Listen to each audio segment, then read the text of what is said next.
இருட்டிடுச்சு. வீட்டுக்கு போகாம ஓடுற நதியோரம் பக்கத்துல தன்னந்தனியாக நின்னுட்டு இருந்த ஆகாஷ் காக்கா தன்னுடைய கஷ்டத்தை நினைச்சு அழுதுகிட்டே, என்னை மன்னிச்சிருண்ணே. நான் உன்னை தப்பாகவே புரிஞ்சுக்கிட்டேன். உன்னுடைய அன்பையும் உன்னுடைய செல்லத்தையும் மற்றும் நீ என் மேலே வச்சிருக்கிற பாசத்தையும் எல்லாத்தையுமே நான் தப்பாக நினச்சிக்கிட்டேன். இப்போவே என்னுடைய கண்ணீரால் உன்னுடைய பாதத்தை கலகணும் போல தோணுதுண்ணே. அப்படி நினைச்சு வருத்தப்பட்டுட்டு இருக்கும்போது தன்னுடைய மனைவியான சசி குருவி அங்க லாந்தரை பிடிச்சுக்கிட்டு பறந்து வந்தது. அவளை பார்த்த உடனே கண்களை தொடச்சுக்கிட்டு கோவத்துல பல்லக்கு அடிச்சுக்கிட்டே நிக்கும். ஏன் வீட்டுக்கு வராமல் இவ்வளோ நேரம் இங்கே தன்னந்தனியாக நின்று என்ன பண்ணிட்டு இருக்க? இருட்டுடுச்சுன்னு தெரியலையா? சொல்லு. நீ கிளம்பி போ சசி. நான் கொஞ்ச நேரம் கழிச்சு வீட்டுக்கு வரேன்.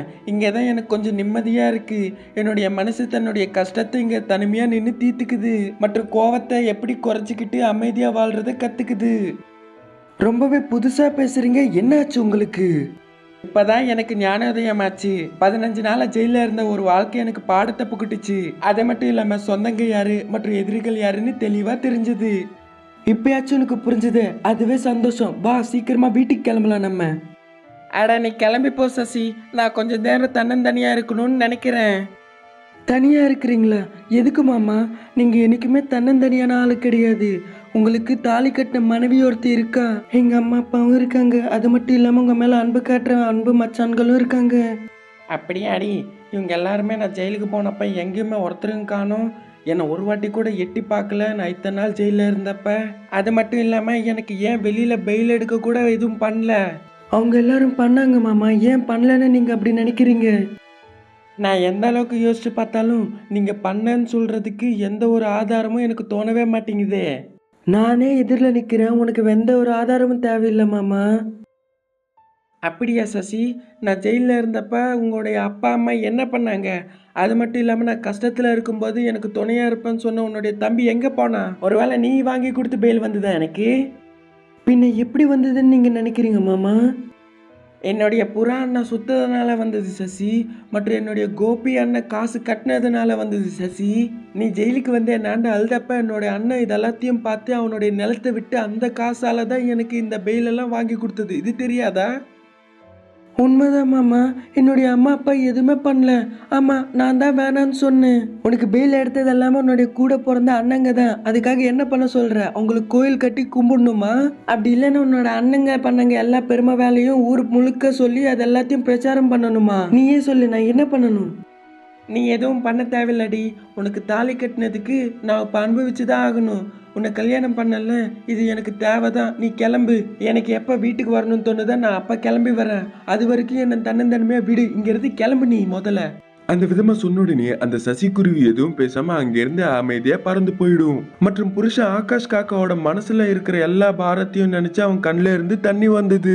சரியா அதே நேரத்துல கோபி புறாவும் தான் முன்னாடி வச்சிருக்கிற சாப்பாடை சாப்பிடாம ரொம்பவே சோகத்தோட எதுவோ யோசிச்சுட்டு இருந்தது.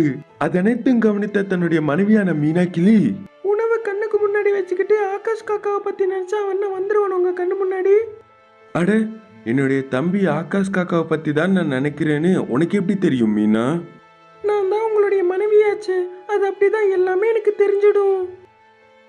அங்கே என்னுடைய தம்பி சாப்பிட்டானோ இல்லையோ அப்படி சொல்லிட்டு இருக்கும்போது அந்த ஆகாஷ் காக்கா புறாவோட வாசல் முன்னாடி நின்று, இல்லைண்ணா, நான் எதுவுமே சாப்பிடல. உன்னோட கைகளால் ஊட்டி விட்ட சாப்பாடை சாப்பிடணும்னு வந்தேன்.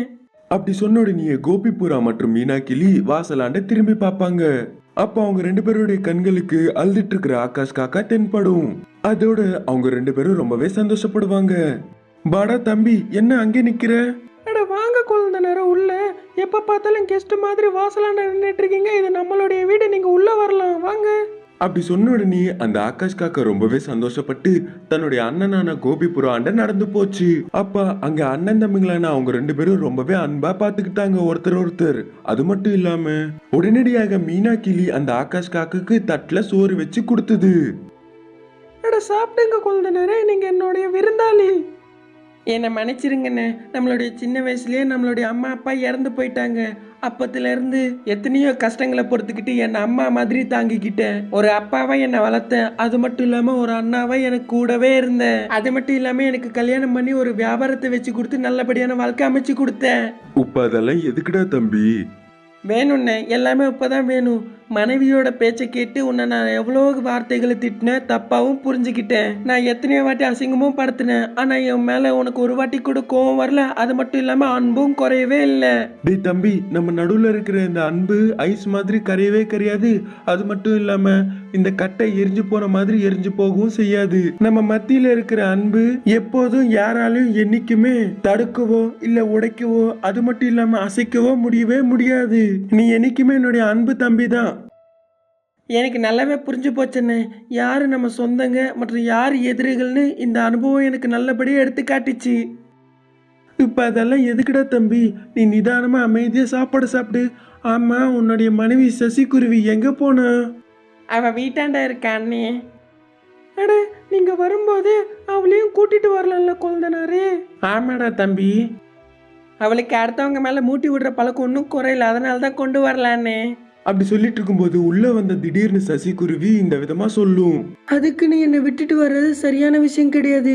என்னை தயவு செஞ்சு மன்னிச்சிருங்க மாமா. அப்புறம் அக்கா, என்னை தயவு செஞ்சு மன்னிச்சிருங்க. என்னுடைய முட்டாள்தனத்தினால உங்களை எவ்வளவோ கஷ்டப்படுத்திருக்கேன் மற்றும் அவமானமும் படுத்திருக்கேன். ஆனாலும் நீங்க என்னைக்குமே மேல கோவப்படலை மற்றும் என்னை ஒதுக்கி வைக்கவும் இல்லை. நடந்தது ஏதோ நடந்து போச்சு சசிகுருவி. அதை பற்றியெல்லாம் யோசிச்சு நேரத்தை வீணடிச்சு கவலைப்படக்கூடாது. இனி நம்ம அடுத்து என்ன பண்ணணும்னு யோசிக்கணும். அண்ணே, இனி நம்ம எல்லாரும் ஒன்றா சேர்ந்து இருக்கலாம்னு. ஆமாங்க மாமா, எங்களை தயவு செஞ்சு மன்னிச்சிட்டு உங்களுக்குள்ள எங்களை ஒன்னா சேர்த்துக்கோங்க. அப்படி சொன்ன உடனே அந்த புறா மற்றும் கிளி ரொம்பவே சந்தோஷப்பட்டாங்க. இனி அன்னில இருந்து அண்ணன் தம்பிகளான கோபி காக்கா மற்றும் ஆகாஷ் காக்கா வேலைக்கு போயிட்டு வர்றது மற்றும் மீனா கிளி சசிகுருவி வீட்டுல எல்லா வேலையும் பாத்துக்கிட்டாங்க. அன்னில இருந்து அவங்க எல்லாரும் சந்தோஷமா வாழ ஆரம்பிச்சாங்க. முட்டாள்காரியான புறா கோடாலி எடுத்துக்கிட்டு ஆவேசமா போயிட்டு இருக்கிற ராதா புறாவோட வழியில எதிர்க்க மீனா குருவி சந்திச்சுது. ஏண்டி ராதாபுரா, கோடாலி எடுத்துக்கிட்டு அவ்வளோ ஆவேசமா எங்கடி போயிட்டு இருக்க? அப்படி என்ன பண்ண போற நீ? நான் ரொம்பவே கோவமா இருக்கேன். அது மட்டும் இல்லாம ஆவேசத்துல போயிட்டு இருக்கேன். நீ இந்த விதமா நடுவுல பேசாத மீனக்கிளி. போய் உன்னுடைய வேலை என்னவோ அதை பார்த்துக்கோ, புரிஞ்சுதான்? எது நல்லது எது கெட்டதுன்னு எனக்கு நல்லாவே தெரியும் ராதாபுரா. அப்படி சொன்னதுக்கு அந்த ராதா புறாக்கு இன்னும் பயங்கரமா கோவம் வந்தது. அதே கோவத்தோட, அப்படின்னா என்ன சொல்ல வரடி? எனக்கு தான் நல்லது கெட்டது எதுன்னு தெரியாதுன்னு சொல்ல வரியா? நான் அவ்வளோ முட்டாளுன்னு சொல்ல வரியா நீ? அப்படி ராதாபுரா சொன்னதுக்கு அந்த மீனாக்கிளி உள்ளுக்குள்ள பயங்கரமா சிரிச்சுக்கிட்டே, அடிக்கடி இந்த மாதிரி உண்மைகள் எல்லாம் நீ கரெக்டா ஒத்துப்படி. அப்படி கலாய்க்கிற மாதிரி அந்த மீனாக்கிளி சொன்னதுக்கு அந்த ராதாபுராக்கு இன்னும் பயங்கரமா கோவம் வந்தது. இதை பாரு மீனா, என் கையில ஷார்ப்பான கோடாலி இருக்கு. நான் கோவத்துல போயிட்டு இருக்கேன். அது மட்டும் இல்லாம ரொம்ப ஆவேசமா இருக்கேன். இந்த விதமா நீ நக்கல் பண்ணின்னு வையேன், உன்னோட உசுறு உன்னோட கையிலேயே இருக்காது. நல்லா புரிஞ்சுக்கோ நீ. அப்படி சொல்லிட்டு அந்த புறா கோடாலிய மேல தூக்கிச்சு. அதை பார்த்து அந்த கிளி பயத்துல எதுவும் பேசாம அங்க இருந்து டக்குன்னு வேகமா பறந்து போயிடுச்சு. அட, இன்னைக்கு இவளுக்கு என்னாச்சு? ரொம்பவே வெறி பிடிச்சவ மாதிரி பண்றா. இவள அவங்க அக்காக்களான மாலினி குருவி அகிலா காக்கா கிண்டல் அடிச்சிருப்பாங்க. அதோட இவ ரொம்பவே வெறி பிடிச்சவ மாதிரி இந்த கோடாலியை எடுத்துக்கிட்டு என்ன பண்ணணும்னு தெரியாம ஆவேசத்துல போயிட்டு இருக்கு. இந்த விஷயம் மொத்தத்தையும் உங்க அக்காங்களாண்ட சொல்லணும், இல்லைன்னா நடக்க கூடாது. ஏதாச்சும் நடந்துச்சுன்னா எல்லாரும் வருத்தப்பட வேண்டியது வரும். அப்படி நினைச்சுக்கிட்டே அந்த கிளி அகிலா காக்காவோட வீட்டு அந்த பக்கம் போச்சு. இன்னொரு பக்கம் கோடாலியை பிடிச்சுக்கிட்டு ஒரு மரத்து மேல உட்கார்ந்து இருந்த அந்த புறா கோவத்தையும் மற்றும் ஆவேசத்தையும் குறைச்சுக்கிட்டு தீர்க்கமா யோசிக்க ஆரம்பிச்சது. அப்ப அந்த இடத்துக்கு புறாவோட தோழியான விஜயா கொக்கு வந்தது. ஏண்டி ராதா, கோடாலியை எடுத்துக்கிட்டு இவ்வளோ தூரம் வந்து என்னவோ தீர்க்கமா யோசிக்கிற? என்னாச்சுடி? உங்க அக்காங்க ஏதாச்சும் சொன்னாங்களா என்ன? அவங்க அக்காங்கனால என்னை எப்ப பார்த்தாலும் கிண்டல் அடிச்சிட்டு இருப்பாங்க. நானும் தங்கச்சி ஆனதுனால அவங்க சொன்னதுக்கெல்லாம் அமைதியா இருக்கணும். வீட்லயே எல்லாத்த விட குட்டி பொண்ணு நீ தான். அது மட்டும் இல்லாம ரொம்பவே அன்பான தங்கச்சியும். அதனால ஏதோ கிண்டல் அடிப்பாங்க. அம்மா, என்ன கிண்டல் அடிச்சாங்கன்னு சொல்லு. எனக்கு அறிவில்லையாமா. அப்புறம் நான் ரொம்பவே அப்பாவியா. அது மட்டும் இல்லாம வாழவே தெரியாத ஒரு முட்டாளான பொண்ணா. அப்பாடா, இப்பயாச்சும் அந்த விஷயம் உங்க அக்காங்களுக்கு புரிஞ்சுதே. அந்த விதமா விஜயா கொக்கு சொன்னதுக்கு அந்த ராதாபுரா ரொம்பவே கோவத்தோட பாத்துக்கிட்டு, அப்படின்னா என்ன சொல்ல வரடி? நான் வெறும் முட்டாள்காரின்னு நினைக்கிறியா நீ? நீ என்ன கோவத்தோட பார்த்தாலும் இல்ல கோவம் வர வச்சுக்கிட்டு பார்த்தாலும் நான் உண்மையை தான் சொல்றேன். நீ ஒரு முட்டாள்காரி, புத்திசாலி இல்லாதவ, மற்ற எப்படி பொழைக்கணும்னு தெரியாத ஒரு அப்பாவி. அப்படி அந்த விஜயா கொக்கு சொன்னதுக்கு அந்த ராதாபுரா ரொம்பவே சோகமா மூஞ்சிய வச்சுக்கிச்சு. அதை பார்த்து அக்காங்க எது சொன்னாங்கன்னு ஆவேசத்தோட இந்த கோடாலியை எடுத்துக்கிட்டு வெளியில வந்தேன். ஆனா என்ன பண்ணணும்னு தெரியல, அப்படிதானே? ஆமா தாண்டி. அப்படி ஒத்துக்கிட்டு அந்த புறாவை ரொம்பவே பரிதாபமா பார்த்த அந்த விஜயா கொக்கு இப்போ உனக்கு இந்த கொக்கோட அறிவுரை ரொம்பவே தேவைப்படும், அதனால நான் சொல்றேன். அந்த விதமா மனசுல நினைச்சுக்கிட்டு அந்த கொக்கு ராதா குருவிக்கு சொல்ல ஆரம்பிச்சுது. இன்னொரு பக்கம் இந்த மீனக்கிளி வீட்டுக்குள்ள சிரிச்சிட்டு இருக்கிற அகிலா காக்கா மற்றும் மாலினி குருவி ஆண்ட பறந்து வந்தது. அக்காங்கன்னா உங்க மாதிரி தான் இருக்கணும். தங்கச்சியான புறாவை நல்லா கலாய்ச்சி இப்படி சிரிக்கிறீங்க. ஆனா அங்க அவ கோடாலி எடுத்துக்கிட்டு ரொம்பவே ஆவேசமா போயிட்டு இருக்கா. வாடி மீனாக்கிளி, அவ கோடாலியை கொண்டு போயிருக்கா தவிர அதை வச்சு என்ன பண்ணணும் ஏது பண்ணணும்னு அவளுக்கு சுத்தமா தெரியாது. அவ சரியான முட்டாள்காரி. எங்களை காதலிக்கிறவங்கள நாங்க கல்யாணம் பண்ணி போயிட்டோம்னா அவ தனியா எப்படி வாழுவாளோ என்னவோ. அப்படி அவங்க பதில் சொன்னதுக்கு அந்த கிளி அதுவும் சரிதாண்டி. ஆனா நீங்க இருக்கும்போது அதுக்கு நல்லது கெட்டது எல்லாமே கத்து கொடுக்கலாம்ல. நீங்க ஒரு வாட்டி மாமியார் வீட்டுக்கு போனீங்கன்னா அது சொல்லித்தர சந்தர்ப்பமும் கிடைக்காது. அப்படி அந்த மீனக்கிளி சொல்லிட்டு இருக்கும்போது கோடாலி எடுத்துக்கிட்டு அந்த ராதாபுரம் அங்க வந்தது. தன்னுடைய அக்காங்களையும் மற்றும் மீனக்கிளிய பார்த்துக்கிட்டே, அக்கா, நீங்க என்ன முட்டாள்காரின்னு தானே கலாய்ப்பீங்க. இப்போ வெளியில வாங்க, நான் எவ்வளவு புத்திசாலின்னு உங்களுக்கு காட்டுறேன். அப்போ நீங்க என்னுடைய புத்திசாலித்தனத்தை பார்த்து நான் முட்டாள் கிடையாது, ரொம்பவே அறிவாளின்னு எல்லாரும் புரிஞ்சுப்பீங்க. அப்படியா? அப்பவா வெளியில போலாம். நீ முட்டாள்காரி கிடையாது, புத்திசாலின்னு நிரூபிச்சுக்கிட்டீங்கன்னா அதை விட சந்தோஷம் எங்களுக்கு வேற என்ன வேணும் ராதா? எல்லார்கிட்டயும் எங்களுடைய தங்கச்சி முட்டாள் கிடையாது, ரொம்ப புத்திசாலின்னு ரொம்பவே பாராட்டி பெருமையா சொல்லுவோம் நாங்க. அப்படி சொல்ற அவகாசத்தையும் மற்ற அதிர்ஷ்டையும் நான் இப்ப தரப்போறேன். நீங்க எல்லாரும் என் கூட சேர்ந்து வெளியில வாங்க. அந்த விதமா சொல்லிட்டு அந்த ராதாபுரா கையில இருந்த கோடாலியை எடுத்துக்கிட்டு வீட்டுக்குள்ள இருந்து வெளியில வந்து ஒரு மரத்தின் மேல உட்காந்துச்சு. இதே நேரத்துல உள்ள இருந்த காக்கா, கிளி, குருவி இவங்களும் வெளியில வந்து அந்த ராதாபுரா உட்கார்ந்து இருந்த இடத்துலயே அவங்களும் உட்கார்ந்தாங்க. இப்ப பாருங்க நான் எவ்வளவு புத்திசாலின்னு எப்படி நிரூபிக்கிறேன்னு. அப்படி சொல்லிட்டு அந்த புறா உட்கார்ந்து இருக்கிற கிளைய வெட்ட ஆரம்பிக்கும். அதை பார்த்து அந்த காக்கா மற்றும் குருவி ரொம்பவே ஆச்சரியப்படுவாங்க. இதே நேரத்துல அந்த கிளி நடுவுல புகுந்து, ஏண்டி அக்காங்களா, கஷ்டப்பட்டவனுக்கு கஷ்டத்தோட வேலையும் புரிய வரும். அதே மாதிரி அடிப்பட்டவனுக்கு அதோட அடியோட வலி என்னன்னு புரிய வரும். இப்போ ராதாபுராவுக்கும் புரிய வரும் தன்னுடைய அக்காங்க ஏன் தன்னை முட்டாள்காரின்னு சொல்றாங்கன்னு. அப்படி சொன்ன உடனே அந்த மாலினி குருவி மற்றும் அகிலா காக்கா எதுவும் பேசாம அந்த ராதாபுரா பண்ற வேலையை வேடிக்கை பார்த்துட்டு இருந்தாங்க. கொஞ்ச நேரம் கழிச்சு அந்த கிளை வெட்டிட்டு இருக்கும்போது அந்த கிளையோட சேர்த்து அந்த புறாவும் கீழே விழும். அப்ப அந்த கோடாலியும் கொஞ்சம் தூரம் போய் தள்ளி விழும். அதே நேரத்துல வழியில துடிச்சிட்டு இருக்கிற அந்த புறாவண்ட தன்னுடைய அக்காங்களான மாலினி குருவி மற்றும் அகிலா காக்கா கிட்ட வருவாங்க. ராதா தங்கச்சி, நீ உட்கார்ந்து இருக்கிற கிளைய வெட்டினா அது முட்டாள்தனம் ஆகும் தவிர புத்திசாலித்தனம் ஆகாது. நீ உட்கார்ந்து இருக்கிற கிளைய வெட்டாம வேற ஒரு கிளைய வெட்டி இருந்தீன்னா அதை உடைச்சு நம்ம கட்டைகளால ஏற்பாடு பண்ணலாம். கோபத்துக்கு போய் இந்த மாதிரி முட்டாள்தனமான வேலைகள் எல்லாம் பண்ணாத தங்கச்சி. வேலைக்கு போகும்போது இங்க கூட சேர்ந்து நீயும் வந்துரு, சரியா? நல்லது கெட்டது கத்துக்கலாம். சரிங்க சின்னக்கா. அப்படி சொல்லிட்டு ஆனா தன்னுடைய மனசுக்குள்ள மட்டும், இதெல்லாம் அந்த விஜயா கொக்கால தான் வந்தது. அது புத்திசாலின்னு நினைச்சு அதை சொன்ன பேச்சு கேட்டேன் பாரு, நான் உண்மையாலே ஒரு பெரிய முட்டாள். இனி என்னுடைய அக்கா கூட சேர்ந்து நல்லது கெட்டது எல்லாத்தையும் விவரமா கத்துக்கிட்டு புத்திசாலித்தனமா வாழணும். அந்த விதமா அந்த ராதாபுரா பயங்கரமான நிர்ணயத்தை எடுக்கும். இனி அன்னில இருந்து தன்னுடைய அக்காங்க கூட ஒன்னா சேர்ந்து சுற்றி நல்லது கெட்டது எல்லாத்தையும் கத்துக்கிட்டு வந்தது. கிளி மற்றும் காக்காவின் கல்யாணம். ஒரு காட்டுக்குள்ள மினி என்ற ஒரு காக்கா அவங்க அம்மா கூட மரத்து மேல ஒன்னா வாழ்ந்துட்டு வராங்க. அந்த மினிக்கு கல்யாணமே ஆகல. அதனால அவங்க அம்மாக்கு ரொம்பவே வருத்தமா இருக்கும். அதனால கோபத்துல இப்படி சொல்லுவாங்க, என்ன தலையல் திடீர்னு உன்னோட நண்பர்கள் எல்லாருக்குமே கல்யாணம் ஆச்சு, ஆனா இது நாள் வரைக்கும் உனக்கு கல்யாணம் ஆகல. என்ன தலையெழுத்த என்னவோ வந்து.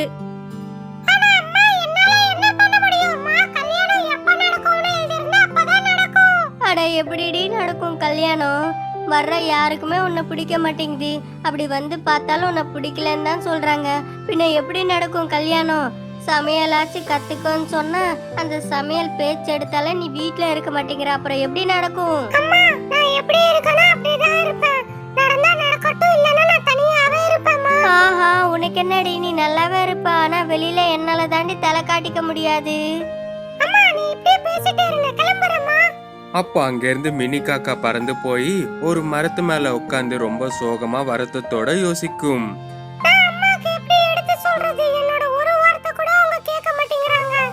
அப்படி அந்த மினி காக்கா ரொம்ப சோகமா இருக்கும்போது அந்த வழியாக பறந்து வந்த ஒரு கழுகு அந்த மரத்துல உட்காருது. அட என்னாச்சு தங்கச்சி, ஏன் அவ்வளவு சோகமா இருக்க நீ?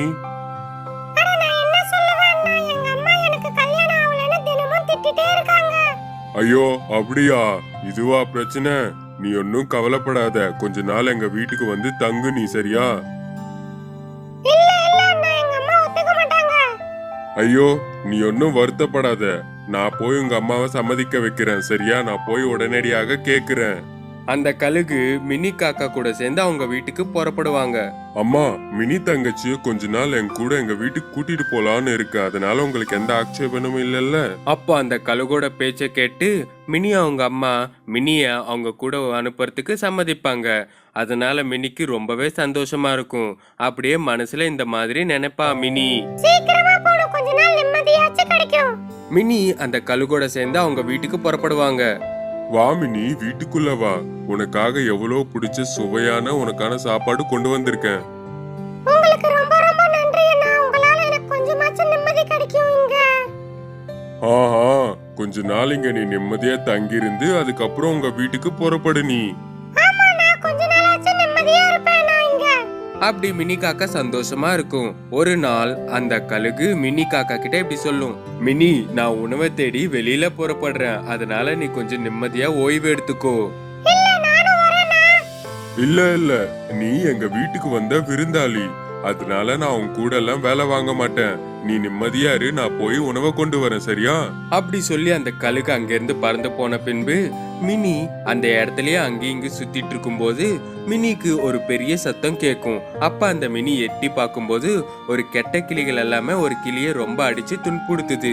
இதை பார்த்து மினி அங்கிருந்து பறந்து போய் அவங்க கிட்ட இந்த மாதிரி சொல்லுது. நீங்க என்ன பண்றீங்க? மரியாதையா இங்க இருந்து போயிடுங்க. நான் சொல்றேன்ல, போயிடுங்க இங்க இருந்து. ஆனாலும் அவங்க நிறுத்தாம காயப்படுத்துறாங்க. நீங்க மரியாதையா அவரை அடிக்கிறதை நிறுத்தி போயிடுங்க. இல்லன்னா கழுகண்ணாவை கூப்பிடுவேன். அவர் வந்தாருன்னா வேற மாதிரி ஆயிடும், புரிஞ்சுக்கோங்க. மினியோட வார்த்தைகள் கேட்டு அந்த கெட்ட கிளிகள் அங்கிருந்து பறந்து போயிடும் எல்லாமே. உங்களுக்கு ரொம்ப ரொம்ப நன்றிங்க. உங்களால நான் தப்பிச்சிட்டேனுங்க. அவங்க எல்லாரும் சேர்ந்து ஏங்க உங்களை அடிக்கிறாங்க? அம்மா, நீங்க யாரு? உங்க பேர் என்ன? எங்க இருக்கீங்க? என் பேரு ராக்கிங்க. நான் இங்க தான் ஒரு மரத்து மேல வாழ்ந்துட்டு வரேன். சில மாதங்கள் முன்பு அவங்க கூட எனக்கு சண்டை நடந்தது. அந்த சண்டையில நான் தான் ஜெயிச்சேன். ஆனா சில நாட்களா எனக்கு உடம்பு சரியில்லை. அதனால இந்த நேரம் பார்த்து என்ன பழி வாங்க வந்திருக்காங்க. ஐயோ, இது ரொம்பவே கொடுமைங்க. இங்கதாங்க என்னோட வீடு. வாங்க, எங்க வீட்டுக்கு கூட்டிட்டு போறேன். அந்த ராக்கி கிளி மினிய தன் கூட கூட்டிக்கிட்டு அவன் வீட்டுக்கு புறப்படுவான். இதுதாங்க என்னோட வீடு. இங்கதான் நான் சில வருஷமா வாழ்ந்துட்டு வரேன். ஆமா, உங்களை பத்தி நீங்க சொல்லவே இல்லை. நான் இங்க தான் கழுகண்ணா வீட்ல வாழ்ந்துட்டு வரேன். எங்க அம்மாவோட டார்ச்சர் தாங்க முடியாம தான்.